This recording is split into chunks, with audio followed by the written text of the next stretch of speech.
Thanks for joining me on the news. We begin with in West Jerusalem, demonstrators in Israel promise to continue until Netanyahu stops judicial reform. War in Ukraine revealed double standards of human rights.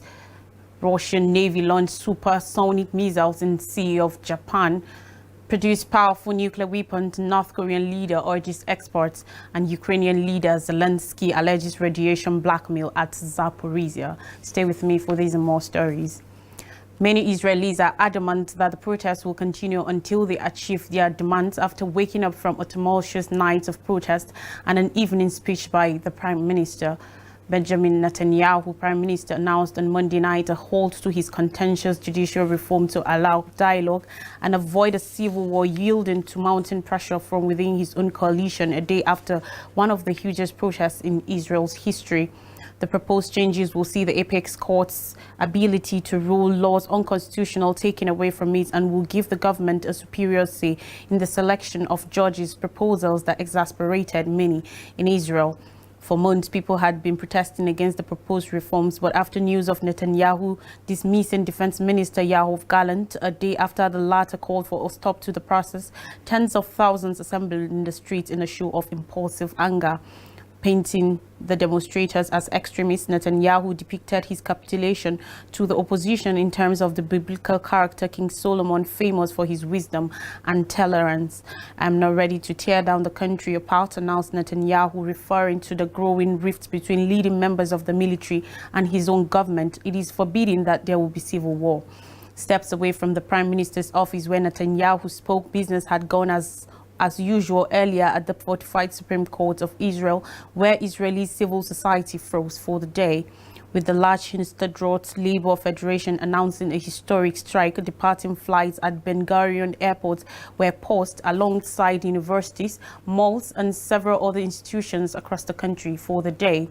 Israeli President Isaac Herzog early on Tuesday morning urged the government and the opposition to start an immediate negotiation process to reach a consensus over the proposed judicial reform.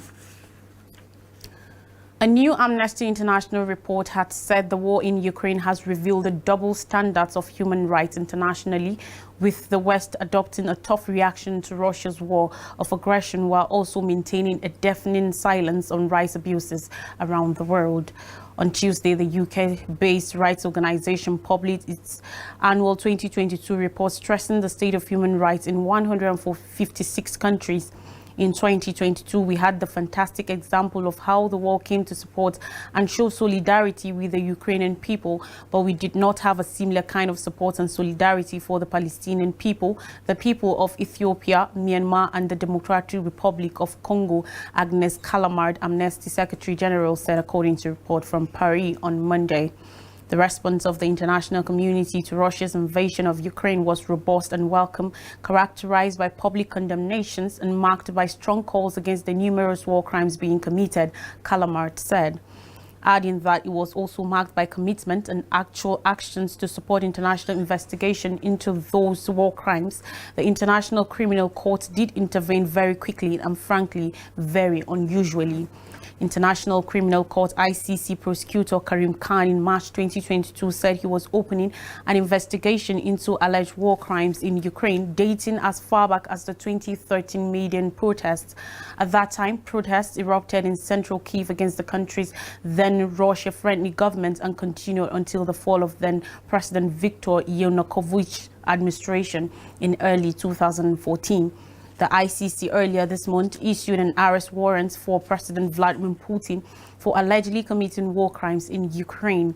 Callamard said because the response to Ukraine had been so multifaceted, covering several dimensions, including the issue of Ukrainian refugees, it made the silence, the indifference and the neglect from glaring when equated with other instances of human rights violations.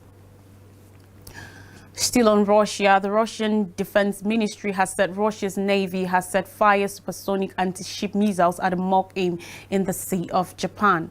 The ministry said on Tuesday that two ships launched a missile attack on a simulated enemy warship located about 100 kilometers 62 miles away.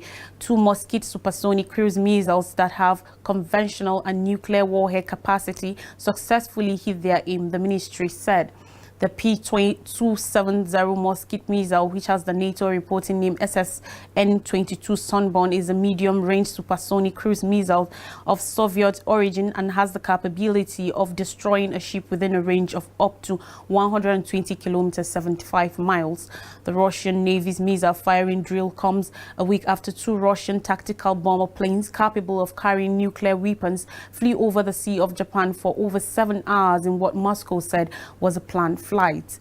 Russia's defense ministry said the exercise took place in Pita, the Great Bay in the Sea of Japan, on Tuesday, but it did not give more specific coordinates according to reports. Yoshima Hayashi, Japan's foreign minister, said his country will stay alert against Russia's military activities, while adding that no damage had been reported after the missile launches.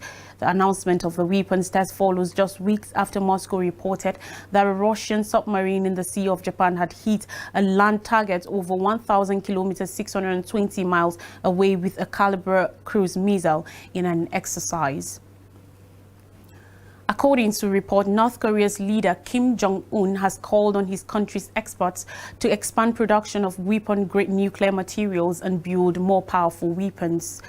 Kim's newest calls, a reiteration of a previous vow to add up nuclear weapons production, exponentially came ahead of a United States Navy carrier strike group's plan to arrive in South Korea on Tuesday.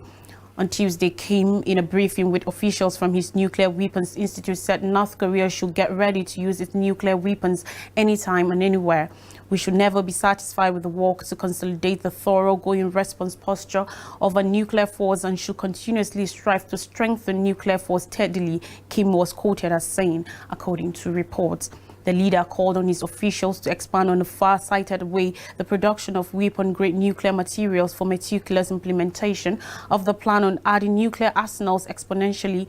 He also told his officials to put spurs to continue to produce powerful nuclear weapons, more report says. Kim last year declared itself an irreversible nuclear power, and he recently called for an exponential increase in weapons production, including tactical nuclear weapons. According to a report on Tuesday, Kim was also briefed on an IT-based integrated nuclear weapon management system, which means nuclear trigger. The system's accuracy, reliability, and security were verified during recent exercises simulating a nuclear counterattack, the report added. Also, photographs released showed that for the first time, Kim was inspecting what appeared to be tactical nuclear warheads known as the Hwasong 31. The USS Nimitz aircraft carrier arrived in the South Korean port of Busan on Tuesday after the United States conducted drills in international waters with South Korea's Navy. Talking Russia-Ukraine war, Volodymyr Zelensky, Ukraine's president, has told the head of the United Nations International Atomic Energy Agency, IAEA, that the safety at the Zaporizhzhia nuclear power station could not be certain while the facility was occupied by Russian troops as part of what he described as Moscow's radiation blackmail. Yesterday, Zelensky met with IAEA Director General Rafael Grossi in the city of Zaporizhzhia, which is in Ukrainian-held territory about 50 kilometers, 30 miles northeast of the nuclear plants with the same name, according to reports. Zelensky told Grossi that staff at the Zaporizhzhia plants were under persistent pressure from Russian occupying forces, who he said were failing to uphold safety rules and had interfered in technological processes, according to comments on Zelensky's official website. Without an immediate extraction of Russian forces and staff from the Zaporizhzhia nuclear power station and adjacent areas, any initiatives on re-establishing nuclear safety and securing are bound to fail, Zelensky said. Moscow's forces seized the Zaporizhzhia plant, Europe's biggest nuclear power facility, early in the war, and Russia and Ukraine forces often accuse each other of risking a grave nuclear accident by shelling the facility.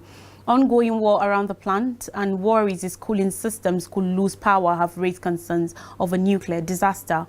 The Zaporizhzhia nuclear power plant's 6 reactors are presently in shutdown mode, and the facility is receiving the electricity it requires to stop a reactor meltdown through just one remaining power line. On more stories, Congress in the United States polls to push revoke of Iraq war authorization. Senate in the United States has backed a step likely to clear the way for a poll to repeal 2 authorizations for war in Iraq. The chamber on Monday voted 65 to 28 to limit debate over whether to end 2 authorizations for U.S. of military force AUMFs, one from 1991 that coincided with the Gulf War and a second from 2002, approved in the lead-up to the 2003 Iraq attack. That's supposed to pass the 60-vote minimum required to push the legislation. The final vote to revoke is anticipated later this week. Monday's vote takes place as the U.S. marks the 20th anniversary of the 2003 Iraq War. All 28 votes against Monday's measure came from Republican senators. Usually, under the U.S. Constitution, Congress exercises the exclusive power to declare war, but with the 2 Iraq War authorizations, Congress granted open-ended authority to the presidency to wield force in the region. That, some argue, has permitted the presidency to have too much power over military operation. It has also prompted criticism that these zombie authorizations have stoked forever wars that are no longer justified. Some minutes before Monday's vote, Bob Menendez of New Jersey, Democratic senator, called the measure a means of exercising the chamber's most solemn duty to decide when and under what circumstances to send Americans into harm's way. It is a recognition that Congress not only has the power to declare war, but also should have the responsibility to end wars, he said in a speech asking his fellow senators to agree to Monday's measure. Menendez also blasted the war authorizations as obsolete and outdated. He argued that U.S. President Joe Biden has sufficient authority to protect against threats without them, pointing to recent military air attacks in Syria. However, many of his Republican counterparts in the Senate took to the floor to argue in favor of retaining the Iraq war authorizations on the grounds that a revoke might limit the U.S.'s ability to take action in the Middle East. Texas Senator John Cornyn, for example, claimed that while the political state in Iraq has changed, the threat has been maintained. He also cited Iraqi security as a motivation. And finally, on the news, in the shores of Africa, after infamous remarks by Kais Saied, black Tunisians hit by racism. Saied, like many black Tunisians, 26-year-old Nebres Magna has been fearful.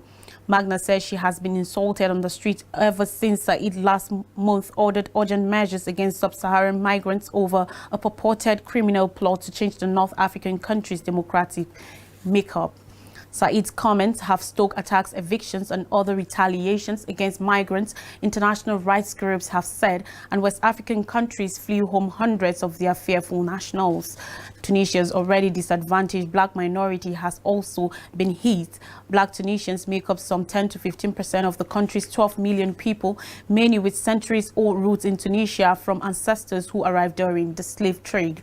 Head of the anti-racism campaign group named Sisadia Musba pointed to 5 or 6 attacks on black Tunisians in recent weeks. After the speech, I noticed that black Tunisians were also afraid, said the 63-year-old former flight attendant whose campaigning led to an indiscrimination law being passed in 2018. A recap of major stories says in West Jerusalem, demonstrators in Israel promise to continue till Netanyahu stops judicial reform. War in Ukraine revealed double standards of human rights. Russian Navy launched supersonic missiles in Sea of Japan. Produced powerful first nuclear weapons, North Korean leader urges exports, and Ukrainian leader Zelensky alleges radiation blackmail at Zaporizhzhia plant. I am Lois Turaki. Thanks for watching.